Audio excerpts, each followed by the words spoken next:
à genoux devant Dieu. Le voici. Je me mets à genoux devant Dieu. Est-ce que vous savez que la prière des musulmans, ça existe dans la Bible?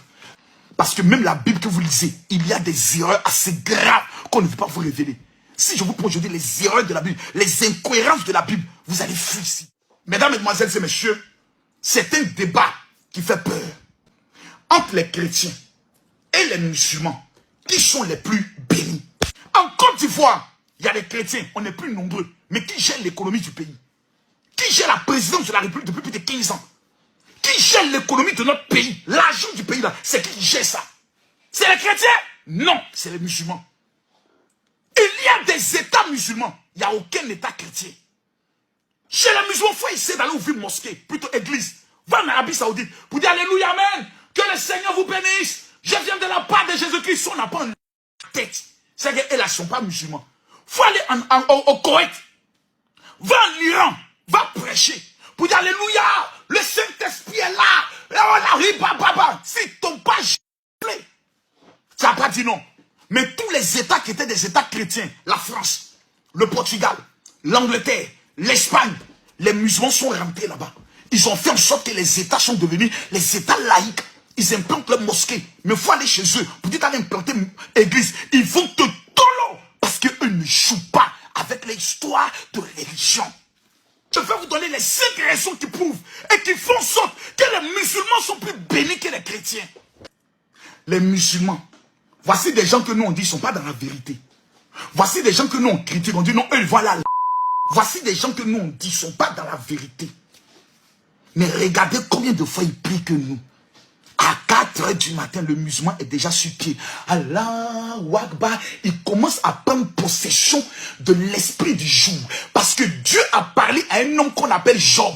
Il lui a dit, est-ce que le matin, tu t'es déjà levé pour prononcer des paroles vis-à-vis du matin? Mais quand le musulman se lève, il se dirige vers où? Il se dirige vers le lever du soleil, dans le but de prendre le contrôle de la journée. Et le soir, vers 18 h, quand le soleil doit se coucher, il prend le contrôle de la nuit. Mais les chrétiens qui disent qu'ils ont la vérité, pendant ce temps, ils sont en train de dormir. Ils sont en train d'écouter Lolo Beauté. Ils sont en train d'écouter Coach Amonchik. Ils sont en train d'écouter de Johnny Pacheco. Voici des gens qui disent qu'ils iront au paradis, mais qui n'ont même pas une vie de prière. Qui, quand on dit prière, c'est là il dort. Quand on dit jeûner, il dit je suis malade. Comment de telles personnes, animées d'un tel esprit, peuvent être bénies que les chrétiens, les musulmans? Le secret de la bénédiction, c'est d'abord la prière. Le pouvoir pour contrôler la journée, c'est la prière.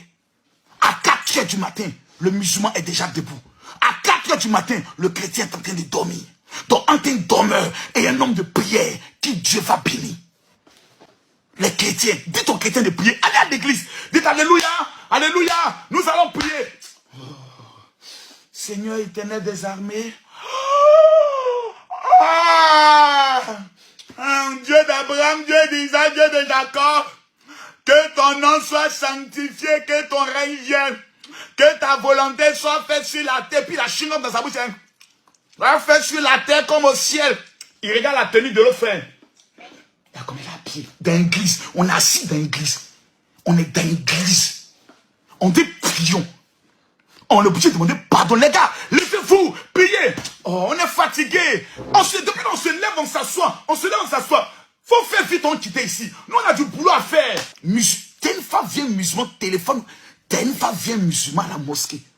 Son téléphone sonne et puis il décolle son téléphone dans la mosquée. On dirait que vous ne comprenez pas. Je vais reprendre la question. Tu as une fois vu, les musulmans, venez vous-même me dire. On dit on est dans la mosquée. Avant même d'entrer dans la mosquée, là, on t'exige d'enlever tes chaussures, que tu sois premier ministre, que tu sois chef de l'État. On s'en fout de ton titre. Mais quelqu'un vient à l'église parce qu'il est simple maire. On lui donne le fauteuil royal. Lui, il est assis devant à la place même du pasteur. Chez le musulman, faut être qui tu veux. On te donne là, tu es assis par terre pour te montrer que tu n'es rien plus que Allah. Mais les chrétiens, on donne la gloire. Regardez quand le pasteur même arrive. Regardez le pasteur, même quand il arrive. Le pasteur a plus d'importance que Dieu. Le musulman dans la mosquée. On dit son téléphone sonne. Tu es une femme vieux musulman décoché pendant qu'elle dit Allah, Akbar. Et puis il dit, ouais, allô, ouais, champion. Ouais, il te rappelle tout à l'heure, il te rappelle. Je suis à la mosquée, il te rappelle, je te jure. Si on ne t'a pas frappé dans la mosquée, c'est que ceux qui sont autour de toi là, ce n'est pas des musulmans. L'histoire d'Allah, faut même faire caricature sur le prophète. Il te dit bonjour. Ils ne sont pas là pour s'amuser. C'est les chrétiens, on insulte les pasteurs et puis eux viennent partager vidéo. On insulte les pasteurs et puis ils copient et puis ils amènent au pasteur pour dire voilà ce qu'on dit de toi. Toi tu dis quoi? Vous êtes les plus pauvres parce que vous êtes des négligés. Je ne vais pas vous insulter parce que je dois vous parler. Les musulmans ne plaisantent pas avec la prière. Ils ne jouent pas avec ça. Le vieux musulman se lève le matin, il réveille ses enfants. Allons à la prière. Faut dire tu ne vas pas prier. C'est le bagnana. Mais regardez la vie des chrétiens. Nos chrétiens, nos enfants vont faire piercing. Nos enfants vont percer les lèvres. Nos enfants vont se tatouer. On n'amène même pas nos enfants dans une vie de prière. On n'applique même pas nos enfants à la prière. On n'enseigne même pas à nos enfants ce que c'est que la prière. Nos enfants sont dévolus à eux-mêmes. Ils deviennent demain les...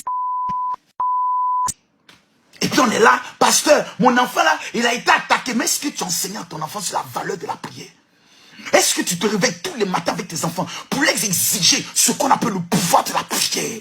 Deuxième vérité. Chaque année, les musulmans jeûnent pendant combien de jours? Ils appellent ça le ramadan. Ils appellent ça le ramadan à l'église catholique. Qui eux sont les jeunes. Mais il y a combien de catholiques qui respectent le jeûne des 40 jours chaque année? Il y a des catholiques, c'est quand on dit Noël, c'est quand on dit 1er janvier. La veillée de Noël, c'est là ils sont à l'église. À part ça, on ne les voit jamais. Ils ne vont pas à l'église.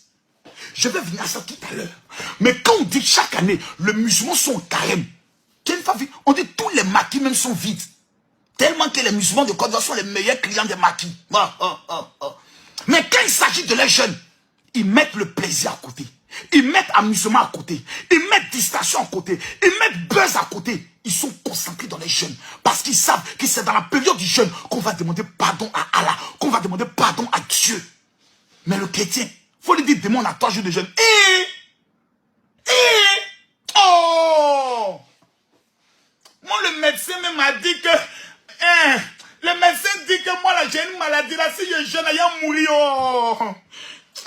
Allô, oui. Le pasteur que tu m'as envoyé, je vais me faire jeûner pendant 3 jours. C'est moi qui tuer Jésus ou bien quoi? Oh, des raisonneurs!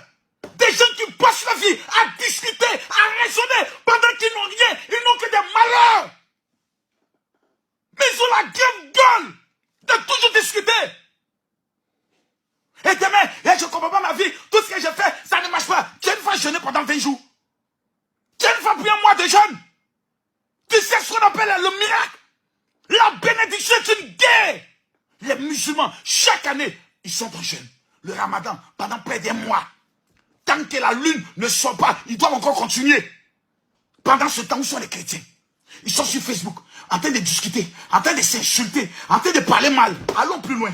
Allons plus loin. Allons encore plus loin. Quelle fois vient musulman insulter un imam? Qui vient là-bas? Mathieu?